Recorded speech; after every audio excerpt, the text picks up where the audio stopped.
Donald Trump, the big headliner of CPAC, arrived at a CPAC that had a little bit of an enthusiasm problem. Not as many people were buying tickets.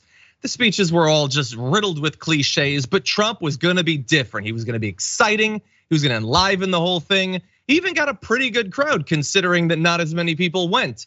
And then what did you get from his actual speech? Well, here's a little taste.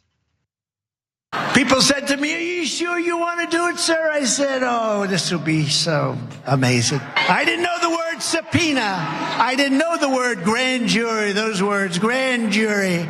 They want to lynch you for doing nothing wrong. I didn't know they want to lynch you for doing a great job. I didn't know they want to put you away because your poll numbers are better than anybody they've seen in years.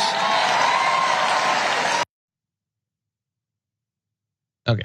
I was expecting a few more clips added on to the end of that. Well, that's gonna make things trouble. But anyway, so there's a little taste of how he's going to communicate around this election. The legal consequences, well, the very limited legal consequences that he's already suffered. The impeachment, but not conviction. He didn't actually get thrown out of office.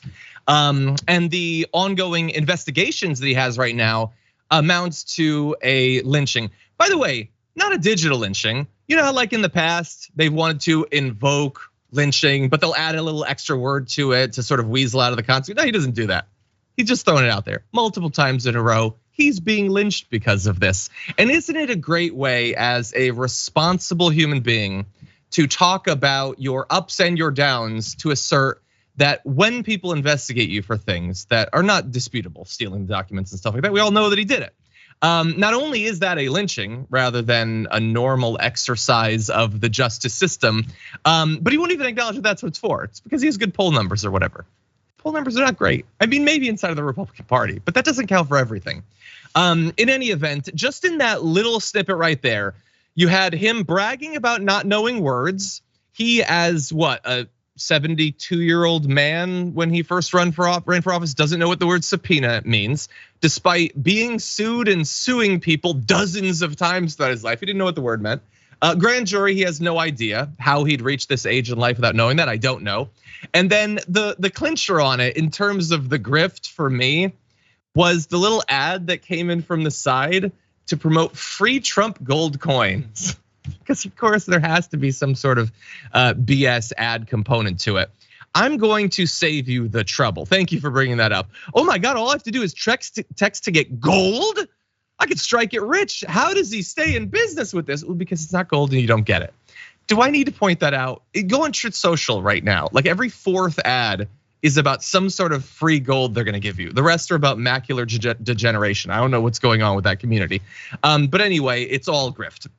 So anyway, we had a little bit of trouble with the mashup there, but I am going to summarize a couple of the things that I think demonstrate Donald Trump's continued lunacy that makes him, to people like me, an agent of pure chaos, but delivers for his base exactly what he wants. So we're not gonna go super in depth in this, but a few of the things that he was talking about, I apologize. Not only are we having tech problems, but you might have noticed that all links on Twitter are dead.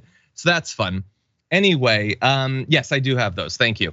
So at one point, he, in a stream of consciousness fashion, talked about the fact that he's facing these accusations of sexual harassment and rape. And I think he got a little bit confused about which one he's still being sued over, because he referenced Stormy Daniels, and during his like big I'm running for president again speech, called her Stormy Horseface Daniels, which granted, he's done that on social media, so maybe we shouldn't be surprised.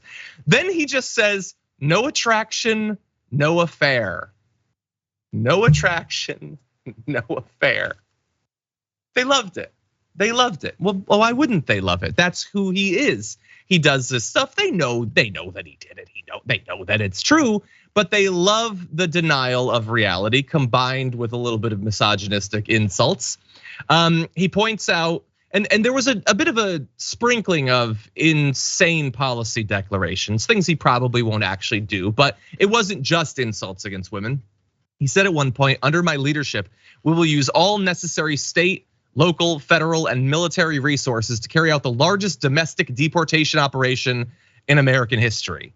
Now, this is a little bit of a reboot of 2016. He was saying that he was gonna do these same sorts of things too. And certainly they did deport a lot of people, but he found once he got in office that you cannot actually rally to deport 10 million people or whatever. But these are the sorts of promises that are gonna be made. So you get a little bit of the personality stuff with Trump during the speech. You get a little bit of the insane policy as well. He says at one point that he is going to set up tent cities for the homeless, the drug addicted, the deranged. We're going to take them all out of our cities and we're gonna set them up outside of the cities in massive tent cities where they'll get the help that they need. And they really do sound like great facilities. I don't see why anyone wouldn't wanna go to these. So look, the reason that I wanna focus on some of these things that he's promising here is because this is not just Trump like, refreshing the memory of his base of how deranged he can be, which they love. This is what for them passes as humor, passes as charisma. But the sorts of promises he's going to make are going to be similar at face value to what Ron DeSantis or other Republicans might make. Ron DeSantis is gonna say stuff that attacks the unhoused. He's gonna say stuff that attacks the transgender community, which we're gonna get to in a second. But is he gonna make these like blanket declarations that he's gonna deport every single person who's undocumented in America? Is he going to declare that he's gonna set up concentration camps for people who have drug problems?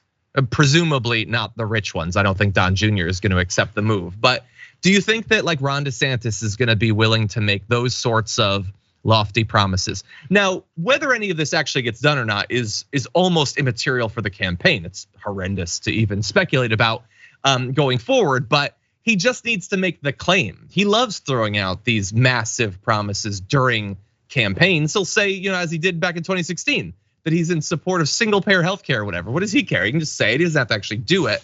And I just feel like this is gonna be very difficult for someone like Ron DeSantis, let alone a Mike Pompeo who spoke at the CPAC and basically got nothing. It was crickets for him.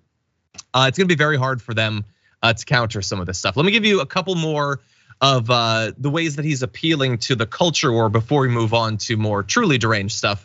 He says at one point, I will revoke every Biden policy promoting the chemical castration and sexual mutilization of our youth and ask Congress to send me a bill prohibiting child sexual mutilation in all 50 states. That should be easy. And we will keep men out of women's sports. How ridiculous. That will take place on day one. Reminder, just for history's sake, he said during the 2016 race that he was friendlier to the LGBTQ community than any other Republican. How's that working out for everyone? But that quote right there, for me, it just demonstrates how easy to nullify all of the work DeSantis has done for a couple of years to generate this aura of being a culture warrior on this stuff. Like, Ron DeSantis has made his entire governorship about trying to pretend that black people don't exist and their history doesn't exist, and it certainly shouldn't be taught if it does exist.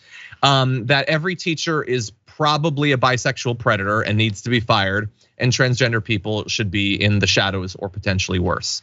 And he's done a lot of work to reassure his base that he's a monster when it comes to those things. So credit to him for that. And then Trump can do a speech like this and promise that he's going to just ban all gender affirming care nationwide on day one. He's going to do all, forget the state level stuff about stopping trans people from engaging in sport nationwide. So he's gonna do this, and then what is Ron DeSantis supposed to do? What is his appeal to the base at that point? I think it's pretty easy to nullify, to go on. He can also, by the way, he can do it after the fact by lying. It's an amazing trick. We banned transgender insanity from our military and signed the world's first ban on critical race theory long before anybody had even heard of the term. I have a feeling people had heard of the term before. Anyway, it was all banned. Everything was good. When Biden came in, this guy came in and he put everything right back into place where it was. So yes, you might recall that they did do a ban on transgender people openly serving in the military. It was terrible. It was terrible. Again, it was making a mockery of these claims he had made to be, more accepting or whatever. The LGBTQ community was ridiculous, but to be fair, we never should have trusted him in the first place. And I do think that they had some sort of executive order about critical race theory, but he could simply say, I ban it all. You think Ron DeSantis was doing a good job down in Florida? I banned the entire thing, all of it, all trans people, all CRT. So there goes 2 years of Ron DeSantis's work. For more political news breakdowns, interviews, stories of activism, and me trying my hardest to care about the occasional big celebrity news story, subscribe to our YouTube channel at youtube.com/thedamagereport. And you can ring the bell wherever it is so you don't miss anything.